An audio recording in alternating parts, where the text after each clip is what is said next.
चुनाव हो और बाहुबली का जिक्र ना हो, ये हो ही नहीं सकता। कानून कितनी भी पाबंदियां लगा ले, लेकिन पॉलिटिकल पार्टीज बाहुबलियों पर दांव लगाना नहीं छोड़ती हैं। और ये बाहुबली जेल में हो या फिर जेल के बाहर अपनी ताकत का प्रदर्शन येन केन प्रकार करते ही हैं। अब देखिए, 1980 के दशक से लेकर आज तक बाहुबली नेताओं का बोलबाला थमने का नाम ही नहीं ले रहा है। पहले क्या था, अप्रत्यक्ष रूप से वो नेताओं को सपोर्ट करते थे, अब वो सीधे सामने से बात करते हैं। जातीय समीकरण की बात करनी हो तब भी अपनी पावर दिखाते हैं। और ये बाहुबली सामाजिक सेवा के नाम पर जनता की सहानुभूति हासिल करते रहे हैं।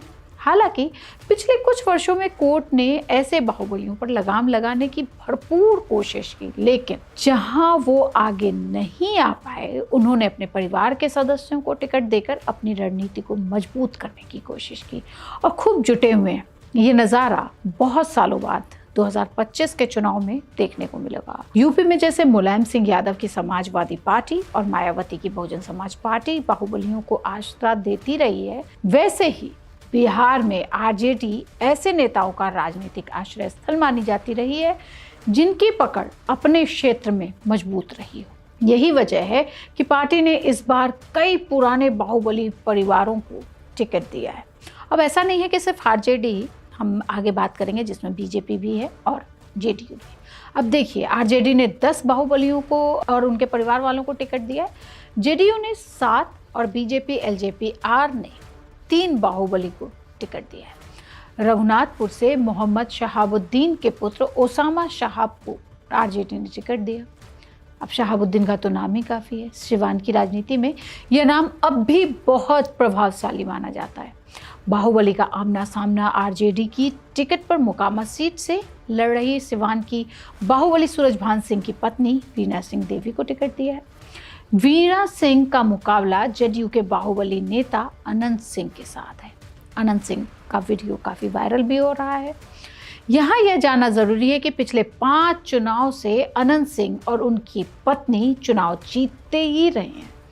आरजेडी की ही दूसरी सीट नवादा से कौशल यादव मैदान में, इनकी गिनती भी बिहार के बाहुबलियों में होती रही है। हालांकि इस सीट पर लगातार राज बल्लभ यादव और कौशल यादव मुकाबला करते रहे हैं।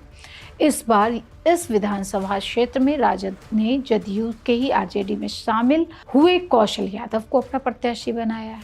यहाँ उनका मुकाबला बल्लभ यादव की पत्नी से है और आपको बता दें कि दोनों ही बाहुबली हैं। अब आप थोड़ा और आगे बढ़ते हैं, लालगंज चलते हैं। आज यहाँ का नाम जो है वो काफ़ी छाया रहा मीडिया में। वजह थी वो नाम जो पूर्व विधायक थे मुन्ना शुक्ला। मुन्ना शुक्ला को चुनाव से पहले पटना की बेऊर जेल से भागलपुर जेल में शिफ्ट कर दिया गया है। ब्रिजबिहारी हत्याकांड में मुन्ना शुक्ला जो है जेल के अंदर है। आरजेडी के टिकट पर उनकी बेटी जो है वो मैदान में है। बेलागंज से विश्वनाथ सिंह को टिकट दिया गया है। विश्वनाथ 7 बार के विधायक रह चुके हैं। सुरेंद्र यादव के बेटे हैं। मटिहानी विधानसभा क्षेत्र से इस बार राजद ने कभी जदयू के बाहुबली नेता रहे बोगो सिंह को अपना उम्मीदवार बनाया। पिछली बार बाबू सिंह को विधानसभा चुनाव में लोजपा के राजकुमार सिंह से हार का सामना करना पड़ा था। जदयू से टिकट नहीं मिलने के कारण राजद में शामिल हुए और इस बार लालटेन के सिंबल पर चुनाव लड़ रहे हैं। किसी के पिता तो किसी के पति बाहुबली हैं।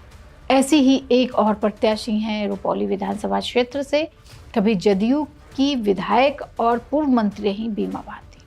बीमा भारती को राजद ने अपना उम्मीदवार बनाया है। बीमा भारती के पति अवधेश मंडल की गिनती कोसी क्षेत्र में बड़े बाहुबली के रूप में होती है और काफ़ी नाम उनका है। बीमा भारती 2024 के लोकसभा चुनाव में राजद की टिकट पर पूर्णिया से चुनाव लड़ी थी।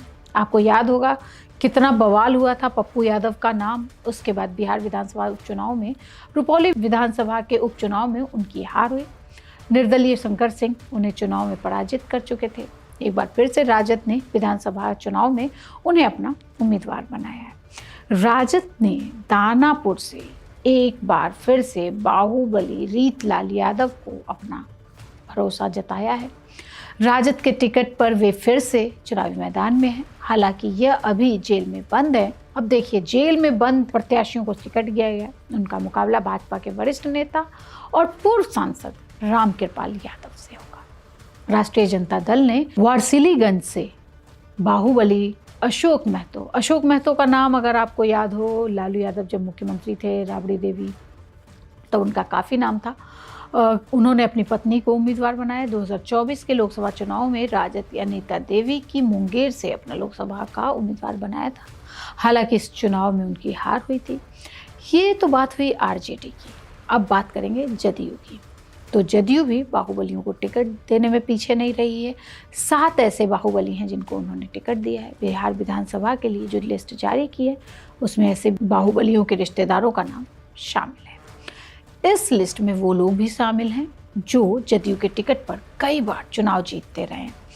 बिहार की राजनीति में छोटे सरकार के नाम से मशहूर अनंत सिंह, जो पिछले दिनों ही जेल से बाहर आए, उनका जो अलग सा रुतबा है जिसको खूब हम लोगों ने देखा है, उनको टिकट दिया है विधान मोकामा से। और छोटे सरकार जो है 2020 के विधानसभा चुनाव में अनंत सिंह जो हैं वो निर्दलीय चुनाव जीते थे।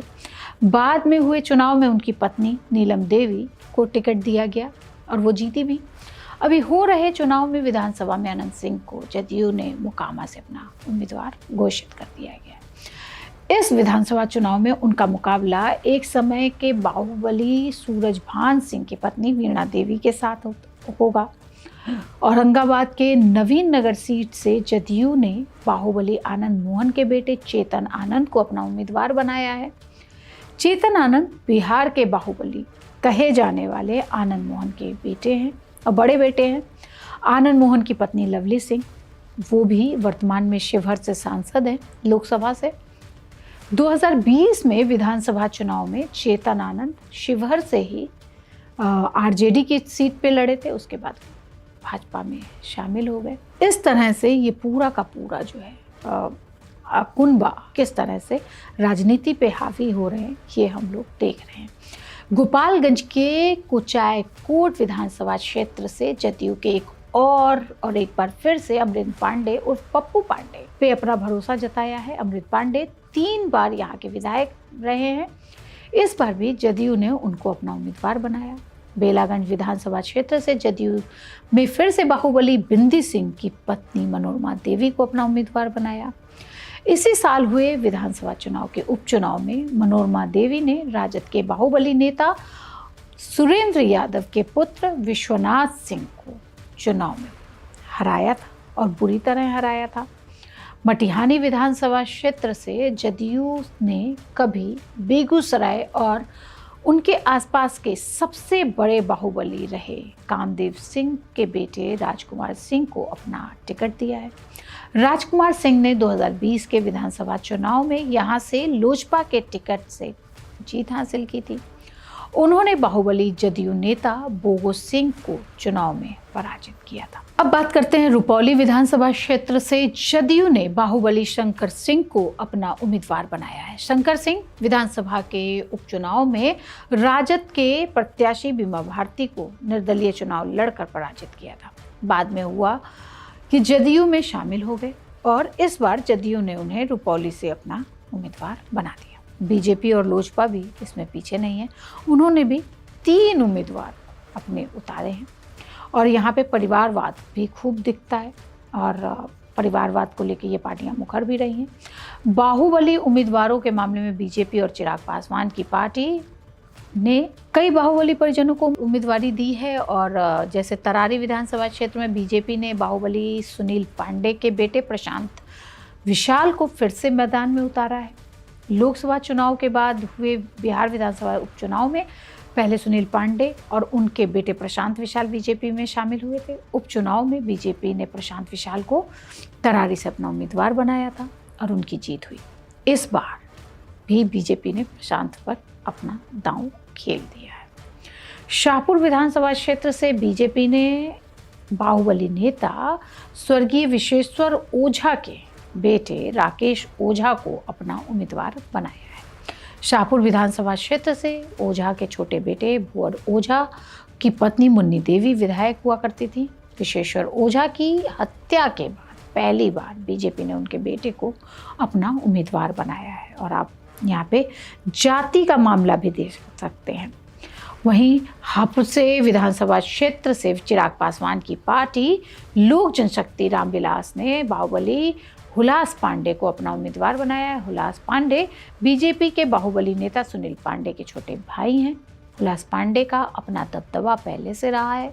बिहार की राजनीति में बाहुबलियों के दिलचस्प कोई बात नहीं है। 80 के दशक से शुरू हुआ यह दौर अब बाहुबली की नई पीढ़ी तक पहुंच चुका है। 80 के दशक में यह बाहुबली राजनीति के पर्दे पीछे से प्रभावित करते थे। 90 के दशक में बाहुबलियों ने अपनी राजनीति में प्रत्यक्ष रूप से आने लग गए और अब अपने नेक्स्ट जनरेशन को इसमें उतार दिया है। अब देखिए ना, आनंद मोहन के पुत्र सूरजभान सिंह की पत्नी, सुनील पांडे के पुत्र और भाई, मुन्ना शुक्ला की बेटी तस्लीमुद्दीन के पुत्र अमरेंद्र पांडे, विशेश्वर ओझा के पुत्र चुनावी मैदान में। समाज के लोगों को यह सोचना होगा कि अपराधी प्रवृत्ति के लोग बाहुबली परिजन को आप राजनीति में आने देना चाह रहे हैं या नहीं, और ये सब कुछ आपके वोटों पर ही निर्भर करता है। तो ये आपको सोचना है कि आपको किसको वोट देना है या किसको नहीं देना है। और ऐसे ही और रिपोर्ट के लिए आप देखते रहिए India.com। और अगर आपको और भी कुछ जानना है तो हमें कमेंट बॉक्स में आके आप ज़रूर बताएं कि आपको किसके बारे में जानना है। अभी एक दो और पानी को लेकर हमारे पास आई हैं खबरें कि हमें पानी पे कुछ लोकल इशू उठाना चाहिए। हम उस पर काम कर रहे हैं, जल्दी ही उस पर आपसे मिलेंगे।